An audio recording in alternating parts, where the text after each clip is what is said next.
to the Upcycle Canada podcast. I'm Jennifer, and together with my husband Dave, we started with an idea, worked on it as a side hustle, and grew it into our first eco-friendly store. At Upcycle Canada, we repurpose, refinish, and reuse discarded items, giving them new life. Sit in on the conversation as we continue to grow from a small side hustle into something much more. Special guests will drop by and share their journey with you as well.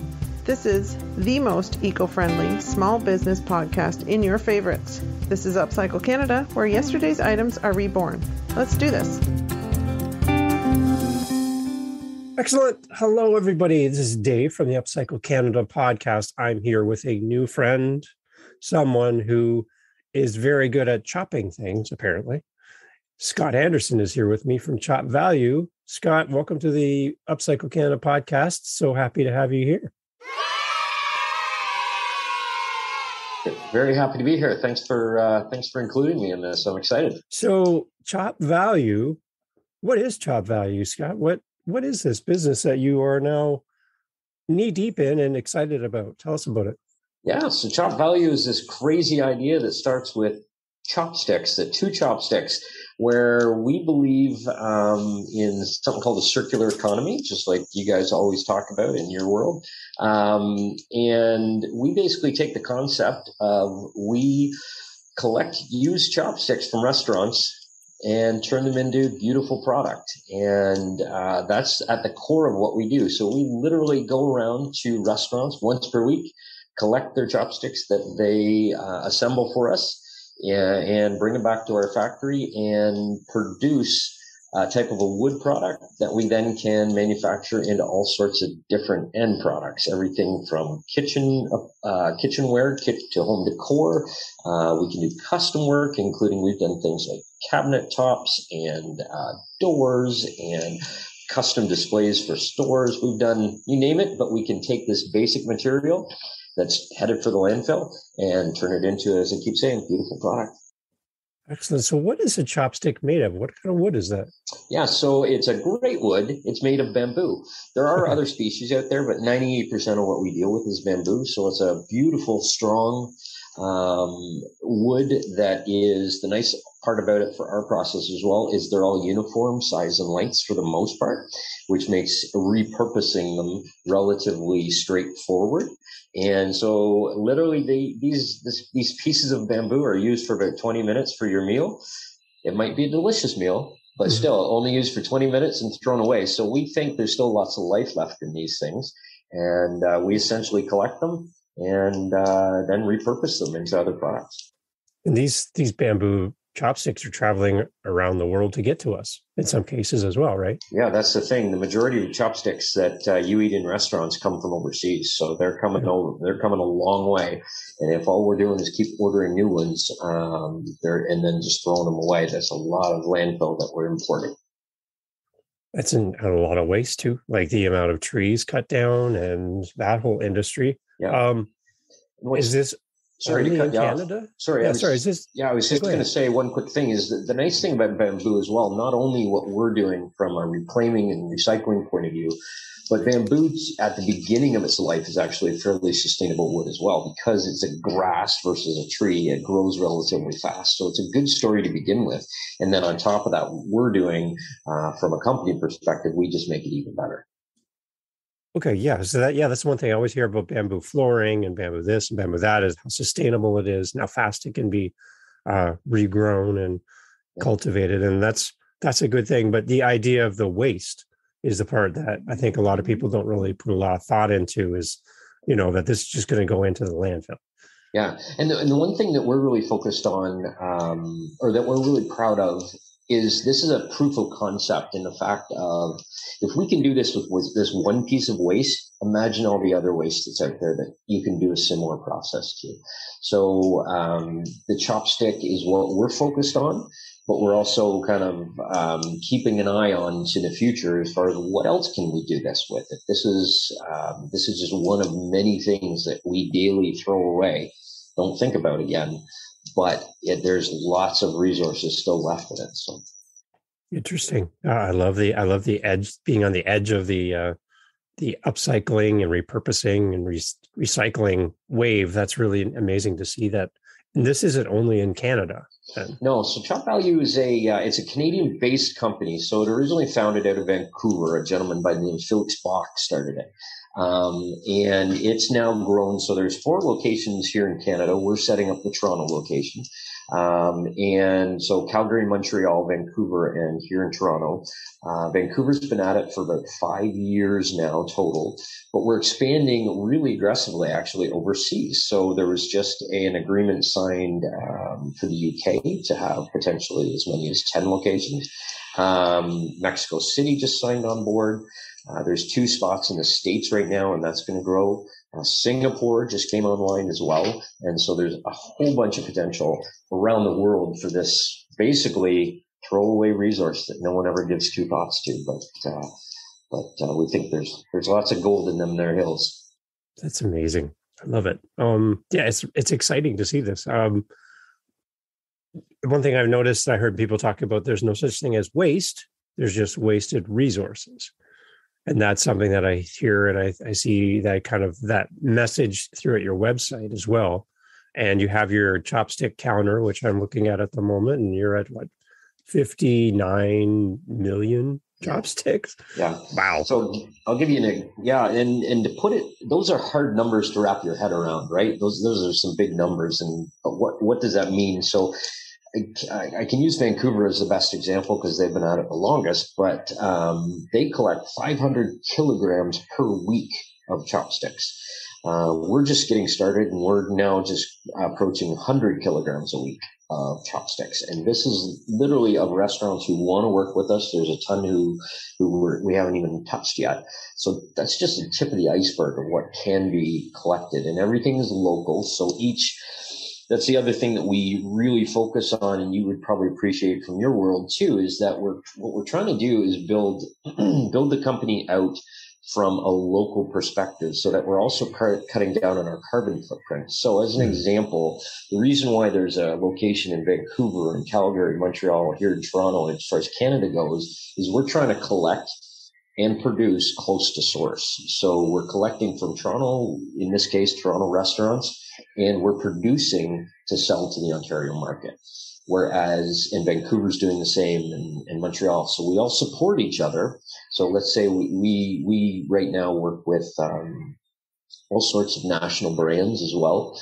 And if one gets an order out of Vancouver, it's supplied out of Vancouver. If we get an order out of Toronto, it's supplied out of the Toronto office. So we're cutting down on shipment as well. So the whole kind of ethos of the company is very sustainably minded, not only on where we're getting our raw materials from, but how we operate day to day. So that's smart. That's smart and very, very amazing to have that in your mind, because it kind of detracts from the message if you are now shipping something from one end of the country to the other, and all of that cost and that environmental impact is kind of lessened. the effects. Less than ideal. Yeah. Yes, it is, right? Yeah. And when you think about how typical companies grow, they typically, especially manufacturing companies like our own, typically the way you grow is basically you consolidate or centralize your manufacturing process to get scale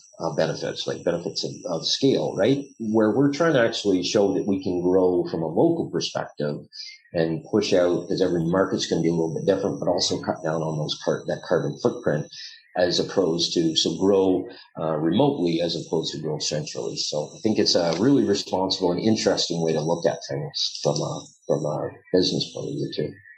It's exciting. So when you first heard about Chop Value, what interests you the most when you first came in contact with this company? Yeah, so I have my background is a business background. But from a personal standpoint, I have a couple of kids and they're teenagers now, so they don't care for my company right now. But no, I'm just kidding. They love me.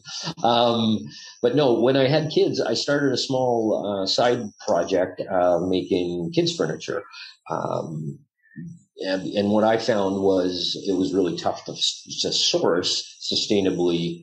And in this case, I was just looking at sustainability of the product, and sustainably harvested wood, what kind of finishes were on it. And that's what all new parents do. They kind of start to care about kind of the bigger world, right? And how it impacts their kids. And so I became interested in that side of construction and design, just from a personal point of view. And I came across Chop Value just from my own personal research, and they were checking all the boxes, as it were. Like very responsible, how they're growing as a company. I've already touched on that a little bit, but it was very responsible. And when we started conversations about potentially launching here in Toronto, they were very responsible on how they talked and how they not only their messaging, but in their actions as well, as far as how they were responsible as a company and wanted to hold that responsibility in all their growth decisions and all their decisions in business as well. So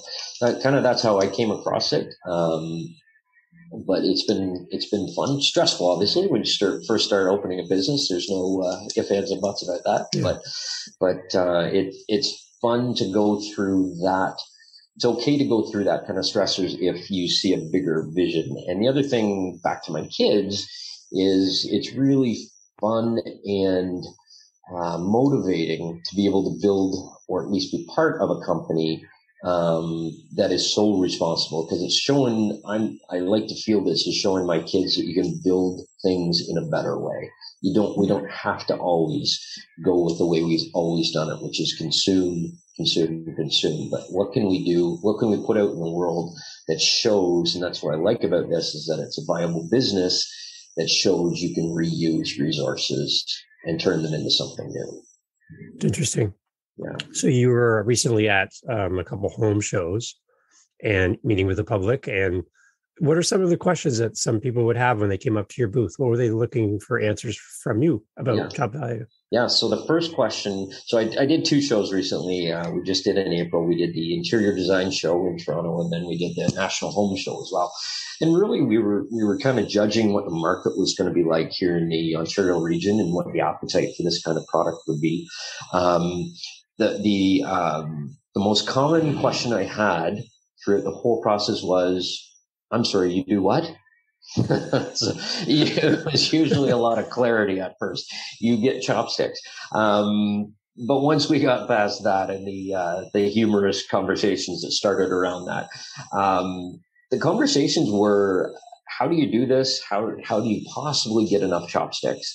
How do you possibly, how can you make a business out of something like this? And then you have to just talk about, there's that much waste in the system that you can get this much raw material from the system.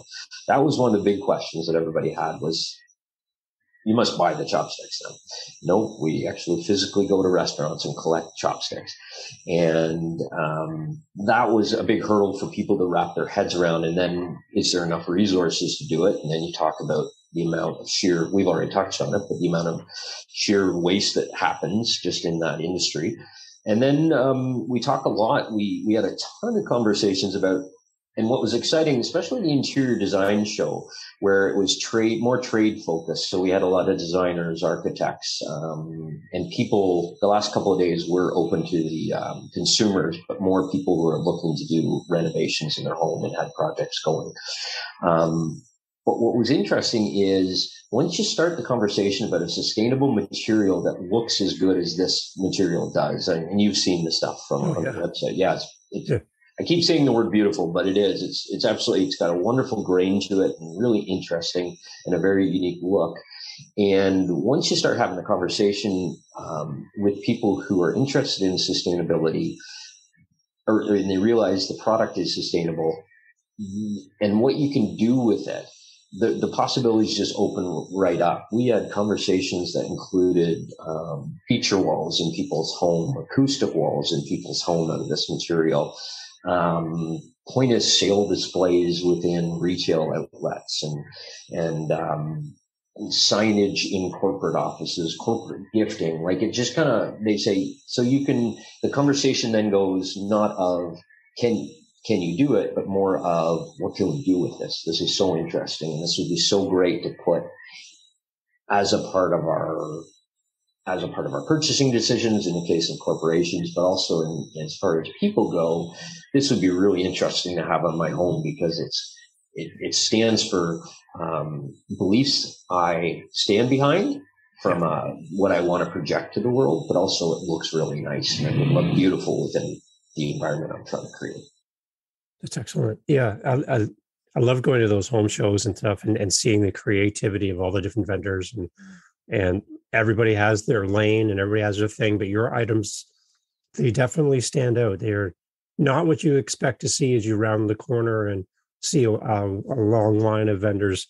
Your stuff just stands out. It's just gorgeous. Like, it's really beautiful. Yeah, thank you. Yeah, and it's just one thing that our stuff does, and what we found at the shows, it certainly makes people look twice at it because they're trying to figure out what it is. And we have an interesting display, and you can see on our Instagram page what the display looked like. But essentially, it's a series of, to describe it, it's a series of end pieces from other projects we've done that we glued up on our countertop, essentially, or on our booth. And it looks like an intricate city. And it's very kind of 3D, looks like from the movie Inception, the buildings bending and stuff like that. And everybody, it attracts people in and they start looking really closely at the product. And then when we say, generally the conversation was, do you know what that is, what you're looking at? And most people are cork, and then they say bamboo. And then what we respond with is like, these are chopsticks. These are chopsticks from restaurants locally that we've got this from. And then the conversation can start, right? Because it's a very visual, tactile looking product and raw material. And it's able to, it just brings you in, and then the conversation's serious. So you can make something like this out of waste. This is so, and then it becomes very interesting in how you do it. And really, this is what you can produce. And then when we say who some of our partners are from retail perspective and how much traction we're getting and where we are overseas, it just becomes more real for people that you can build a business around this. Oh, this is serious. This is for real that they're doing it. Yeah, this isn't a backyard hobby here. This is we're serious about this. Yeah, that's right. Yeah, and we're trying to make it a long-term proposition, something that's gonna last for a long time and can expand as well. So where are you at with Chop Value and your facility, or how soon are you up and running full speed and making steps forward? Yeah, so we're just, as I mentioned earlier, we're getting going here in Toronto. So we're just building out our facility. We're actually physically going to be located in the Peterborough region. I don't know how many of your listeners know that area, but it's to the northeast of Toronto, and an old manufacturing kind of center. I've seen a lot of exodus out of the manufacturing businesses over the years, but we're trying to build a little bit of that back, hopefully. So yeah, we're just getting the facility up and running. So we'll be producing by the end of this month here in town, and then we'll be ramping up over the next few months our production so that we're fully operational. And the nice thing about Chop Value having the locations in Canada is that as we grow, we can lean on some of the other manufacturers just in the meantime as we get ready and as we expand our capabilities locally.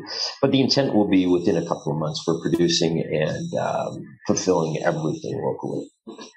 So if there's a restaurant in Toronto area, Scott, and they want to be part of this, what is the initial setup for a restaurant with chopsticks to be a part of this? Yeah, that's a great question. Yeah, so we're in the process of heavily recruiting restaurants now. We're focusing mostly on the the eastern side of Toronto, just because we could run ourselves ragged trying to cover everything. But if somebody's interested in talking to us, essentially the process is we put one of our bins, we put one of our logoed bins in the restaurant, usually sits in the kitchen area, sometimes a head in the countertop area.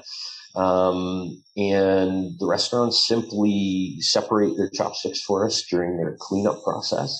And then once a week, one of our staff will come by, just collect it, put a clean bag in the bin, and away we go. We try to make this as easy as possible for the restaurants. So it's not we don't charge for it. We just try to make it as easy as possible and painless as possible so that they feel that they can contribute, but at the same time, we're not adding to their workload because we know how busy it can be in restaurants. Is there any way to identify restaurants that are part of the Chop Value family at all? So, sorry, Dave, say that again. Is there any way to identify a restaurant that is part of the Chop Value family? Yeah, great. Yep, great question. So all the restaurants that participate with us, they get a little sticker that we ask them to put in the front windows that identifies that they are collection points, and are recycling the chopsticks as well. We also try to do shout outs for them on Instagram. Some of them, not all of them have Instagram, but we try to do our shout outs for them and promote them as well on Instagram because they're great partners. And without them, we wouldn't be able to do what we do. So we're very appreciative of their efforts. Excellent. Yeah, it'd be nice to be able to say, well, if I'm going to go to a restaurant that has chopsticks and I have a choice between restaurant A and restaurant B is part of Chop Value, and this restaurant's recycling, I'd rather go there because I really believe in what you're doing. Yeah. And frankly, most restaurants are fantastic partners with us, and because they understand, like, they see this waste coming out of their facility as well. There's a couple little benefits as well for them, like, so they don't have to pay quite as much on wastage fees that they may if we're collecting it. But honestly, the majority of the restaurants we work with are doing this because they recognize that we go in and they say, this is a great idea. We're glad to get rid of this stuff. And we always felt bad about just throwing it away. So I'm glad to see it being used for something else because it seems like such a waste. And I noticed on the website and some research too, just the sanitization of chopsticks coming back to you, right? You're cleaning. There's a whole process for that as well if people have questions in their mind about that. Yeah, so we get a lot of questions with, especially at the shows, we had some funny conversations around, so are these dirty chopsticks? And so they're always fun conversations. But yeah, no, there's a whole process when we bring the chopsticks back into the facility.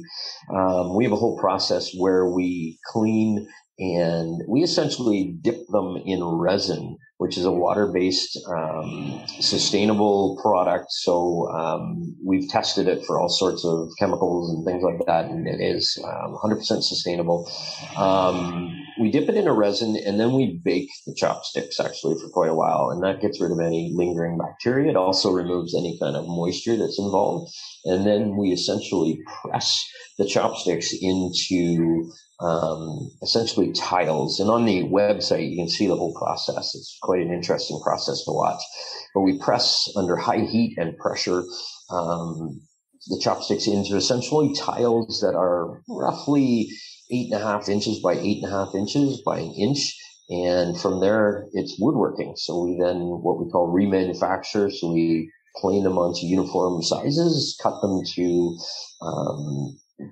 shapes that we need them in, and then essentially piece them together like standard woodworking techniques into all sorts of products. Like we do cutting boards, and we do, as I mentioned, some home decor shelving units. We do little games, and we've done butcher block countertops for people that are 6 feet by 3 feet wide. Wow. And yeah, that's a sharp look in your kitchen. Yeah.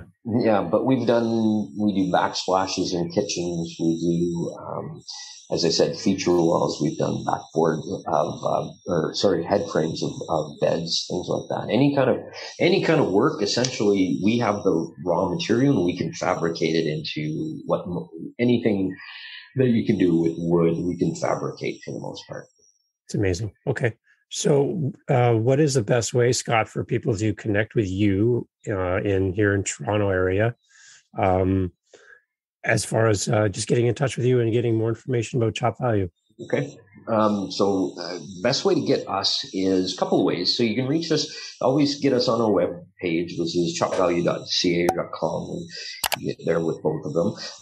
You can always email us directly. So here in the Toronto area, we are Toronto East at chopvalue.com, or excuse me, chopvalue.ca.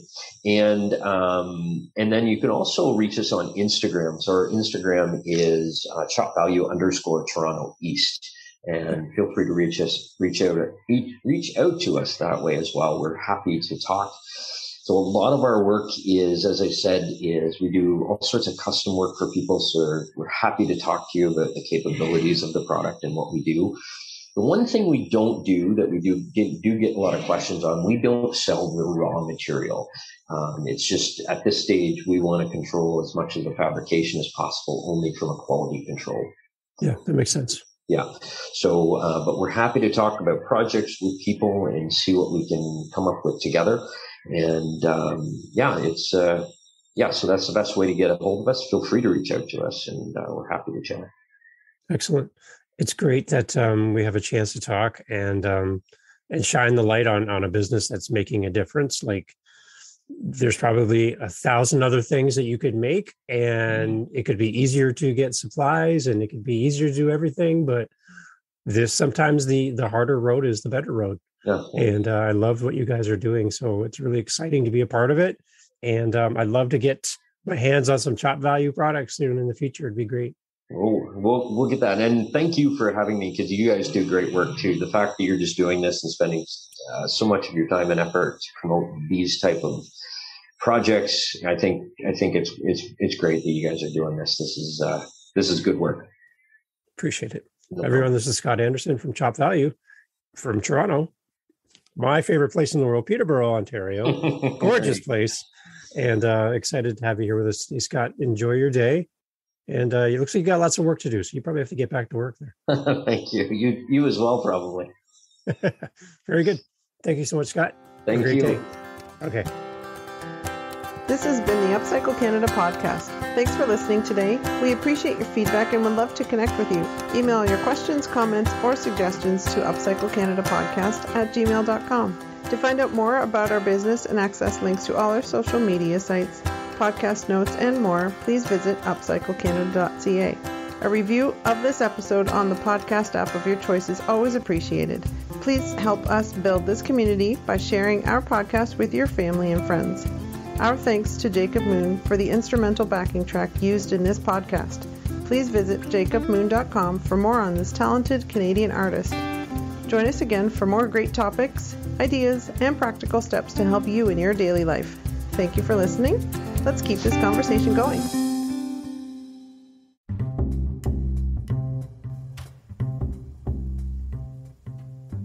Hey, this is Dave. You're like, what's this music? I thought the podcast was over. Well, it is. This is actually an ad. Oh, you're like, an ad. But this is different. This is for another podcast called, ready? Dad Space. Dad Space is a podcast created for dads by dads. Head over to dadspace.ca for all the information. And we would love, if you know a dad, if you are a dad, if you've ever had a dad, if you know a new dad, a current dad, a empty nest dad, we have a podcast just for dads.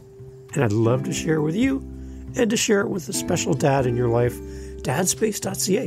Thank you for listening to the podcast you've already been listening to.